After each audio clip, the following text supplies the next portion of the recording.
तो यार जो लोग नए हैं उनको पहले ही क्लियर कर दें कि जो वोकैबुलरी होती है उसको आप जहाँ से स्टार्ट करोगे देखना वहीं से समझ आना चालू हो जाएगी। तो आज की क्लास से स्टार्ट कर दो, पीछे का हम रिवीजन करा देंगे। तो कल तक हमने प्लेसिड तक देख लिया था, प्लेसिड हमने पूरा वर्ड कर लिया था, ये पूरा का पूरा पेज आपको याद होगा।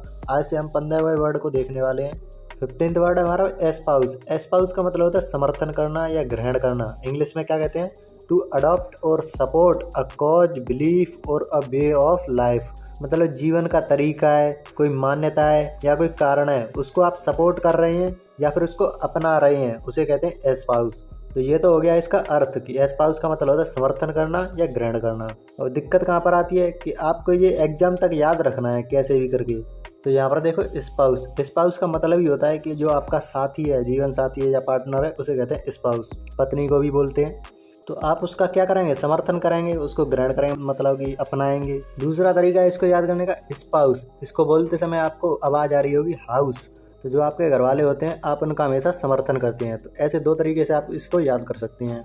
अब इसके सिनोनिम्स याद कर लेते हैं। एम्ब्रेस। एम्ब्रेस को आप कैसे याद करोगे? यहाँ पर देखो एम को याद करो इमोशन से। यहाँ पर देखो रेस। जब आप रेस में करते हो तो उसमें आपने देखा होगा जो अवार्ड मिलता है तो उस समय लोग क्या हो जाते हैं? भावुक हो जाते हैं, इमोशनल हो जाते हैं। तो एम रेस, रेस जीतने के बाद वो इमोशनल होगा। कब होता है इमोशनल? जब वो कोई अवार्ड ले रहा हो, ग्रहण कर रहा हो, तब। तो ऐसे आपको एम्ब्रेस याद हो जाएगा। एब्जॉर्ब, ये तो आपको याद कराने की जरूरत है नहीं। कपड़े ने पानी को एब्जॉर्ब किया, तो ऐसे मतलब ग्रहण कर लिया उसने। एसिमिलेट। एसिमिलेट को कैसे याद करेंगे? यहाँ पर देखो ऐसे मिला।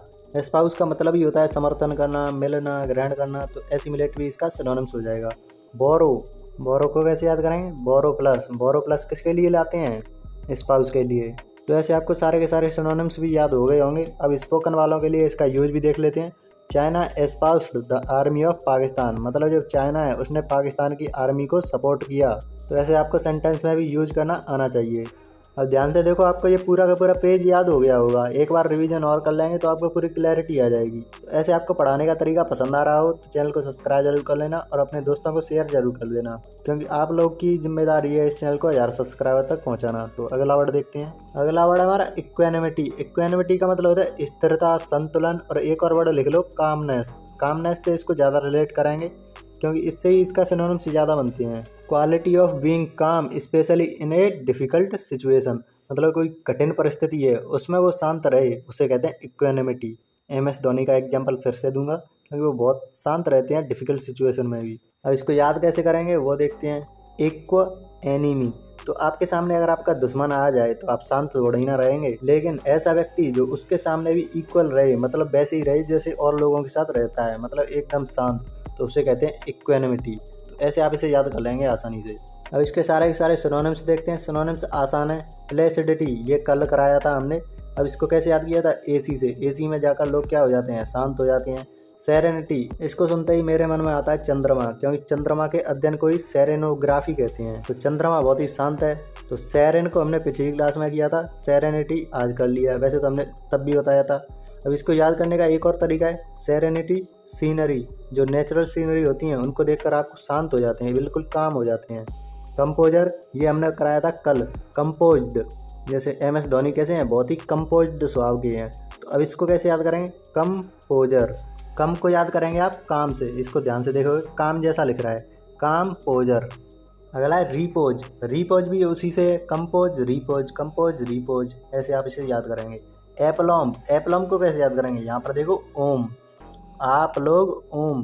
तो आप लोग ओम की ध्वनि सुनते ही कैसा फील आता है? जो मेडिटेशन करते हैं वो ओम की ध्वनि का उच्चारण करते हैं, जिससे उनका मन बिल्कुल शांत हो जाता है। तो ऐसे आप ओम की ध्वनि से इसको रिलेट करके याद कर लेंगे। अगला है एट्रैक्सी। एट्रैक्सी को हम कैसे याद करेंगे? यहाँ पर आपको एक्सी, एक्सी को सुनते ही आपको आ रहा होगा एंजाइटी। एंजाइटी में भी ऐसे ही लिखते हैं, तो ऐसा ही कुछ मीनिंग देता है।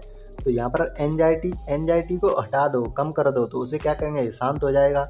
ऐसे आपको ये याद कराएंगे। थोड़ी बकवास ट्रिक है लेकिन काम चला लेना।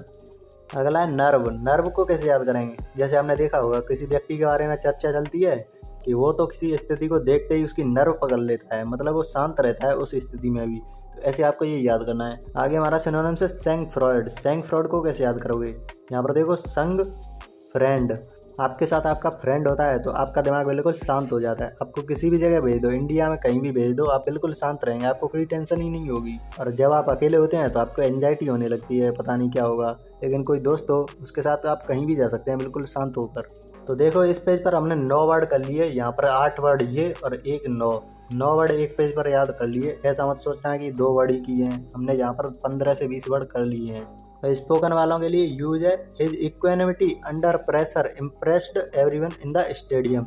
मतलब प्रेशर के अंडर भी उसकी जो शांतता थी, कामनेस थी, उसने सभी को इम्प्रेस कर दिया स्टेडियम में। तो ऐसे आपको यूज भी देख लेना है। 17 नंबर वर्ड हमारा रेट्रोग्रेस। रेट्रोग्रेस का मतलब क्या होता है? पतन में होना, मतलब कि टू रिटर्न एन अर्लियर और वर्स स्टेट।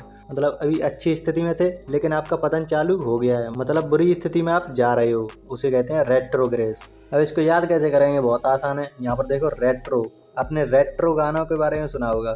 70s 80s के गाने, उनको क्या कहते हैं? रेट्रो। अब यूट्यूब पर सर्च करना रेट्रो सॉन्ग तो आपको पता चल जाएगा कैसे सॉन्ग होते हैं रेट्रो सॉन्ग। बहुत ही पुराने, मतलब थोड़ी स्थिति खराब है उन गानों की, उन्हें कहते हैं रेट्रो। तो ऐसे आपको रेट्रोग्रेस वर्ड तो याद हो गया। अब इसके सिनोनिम्स देखते हैं। डिटेरियोरेट, डिटेरियोरेट को कैसे याद करेंगे? डिटर, डिटर का मतलब ये होता है जिसमें कमी हो रही हो, तो रेट में कमी हो रही है तो उसे क्या कहेंगे? डिटेरियोरेट, मतलब वो बुरी स्थिति में जा रहा है। डिक्लाइन, ये तो सबको पता है। लैप्स, लैप्स को आप याद करेंगे लापरवाही से, तो जो लोग लापरवाही करते हैं वो बुरी स्थिति में जाते जाते हैं। स्लम्प, अब इसको कैसे याद करेंगे? आपने देखा होगा स्लम, स्लम आपने सुना होगा, क्लास 11th का शायद इंग्लिश में चैप्टर आया था। स्लम का मतलब होता है जो पुरानी बस्तियां होती हैं, जो गरीब बस्तियां होती हैं, उनको कहते हैं स्लम। तो ऐसी जगह पर आप चले जाओ तो आपका पतन होना निश्चित है, आप वहाँ पर ग्रो ही नहीं कर पाओगे। ऐसे रिग्रेस है, रिग्रेस को आप रेट्रोग्रेस से भी याद कर सकते हैं। यहाँ से आप ट्रो हटा दो, ट्रो को हटाने पर क्या बन जाएगा? रिग्रेस। तो यहाँ से रिग्रेस आपको याद हो जाएगा पतन होना। सिंक, सिंक को तो आपको पता ही होगा, डूबना, फेल करना। तो ये सारे तो इजी सिनोनिम्स थे, तो ये पेज भी आपको आसानी से याद हो गया होगा। यूज देख लेते हैं इसका। यूज है the countries economy retrogress after the war.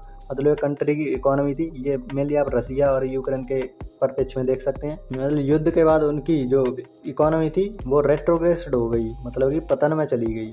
तो ऐसे आपको धीरे धीरे वर्ड आना शुरू हो जाएगा, जैसे हमने पिछली क्लास में किया था। आज उसकी क्लास से रिलेटेड जो भी वर्ड आए हैं उसको हमने दोबारा करा दिया। तो ऐसे आपको वर्ड रिपीट होते मिलते रहेंगे, जिससे आपकी वोकैबुलरी स्ट्रांग होती रहेगी। तो यही तरीका होता है वोकैबुलरी को करने का, कि बार बार उनको पढ़ते रहो, उन वर्ड को, उनका यूज देखो, उसी तरह से वोकैबुलरी आपकी तैयार हो जाएगी। तो अगर आप नए हो और ये पहली क्लास है आपकी, तो इससे पहले भी एक क्लास हो चुकी है, उसको देख लेना। वैसे तो हमने पहले भी कई वर्ड करा चुके हैं, तो उसको भी देखने के लिए यहाँ पर प्लेलिस्ट दिख रही होगी, उस पर जाकर क्लिक कर लें। तो मिलते हैं नेक्स्ट वीडियो में, तब तक के लिए कुछ ना कुछ सीखते रहिए। धन्यवाद।